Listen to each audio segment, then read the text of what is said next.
Hi guys, ഇന്ന് നമുക്ക് ബ്രേക്ക്ഫാസ്റ്റിനൊക്കെ കൊണ്ടുപോകാൻ പറ്റിയ ഒരു ഈസി ആയിട്ടുള്ള ബ്രെഡ് ഓംപ്ലേറ്റ് ഉണ്ടാക്കാം. അതെങ്ങനെയാണ് ഉണ്ടാക്കുന്നത് നോക്കാം. ഇതിനായി ഒരു ബൗളിലോട്ട് നമ്മൾ 2 മുട്ട പൊട്ടിച്ചു വെച്ചിട്ടുണ്ട്. ഇനി നമുക്ക് ഈ ഒരു മുട്ട സോഫ്റ്റ് ആവാൻ വേണ്ടിയിട്ട് 1 സ്പൂൺ മിൽക്ക് ആഡ് ചെയ്യാം. ഇതിലോട്ട് ആവശ്യത്തിന് ഒനിയൻ ആഡ് ചെയ്ത് കൊടുക്കാം. ഒരൽപ്പം ചില്ലി ഫ്ലെക്സ് ആഡ് ചെയ്ത് കൊടുക്കാം. ഇതിലോട്ട് ആവശ്യത്തിന് വേണ്ട ഉപ്പ് കൂടി ആഡ് ചെയ്ത് നന്നായിട്ട് മിക്സ് ചെയ്ത് കൊടുക്കാം. ചൂടായ പാനിലോട്ട് നമുക്ക് ബട്ടർ ആഡ് ചെയ്ത് കൊടുക്കാം. ബട്ടർ നന്നായിട്ട് മെൽറ്റ് ആയിട്ടുണ്ട്. ഇനി ഇതിലോട്ട് നമുക്ക് ആ മിക്സ് ഒഴിച്ചു കൊടുക്കാം.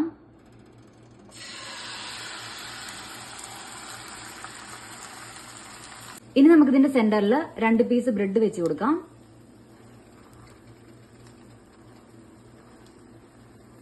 ഇത് നമുക്ക് മറിച്ചിടാം. നമ്മുടെ ബ്രെഡ് ഓംലേറ്റ് ഇവിടെ റെഡി ആയിട്ടുണ്ട്. ഇത് നമുക്കൊരു സെർവിംഗ് പ്ലേറ്റിലോട്ട് മാറ്റാം. ഈ ഒരു ബ്രെഡ് ഓംലേറ്റിന്റെ റെസിപ്പി എല്ലാവർക്കും ഇഷ്ടപ്പെട്ടു എന്ന് വിചാരിക്കുന്നു. എല്ലാവരും ഇതൊന്ന് ട്രൈ ചെയ്ത് നോക്കൂ.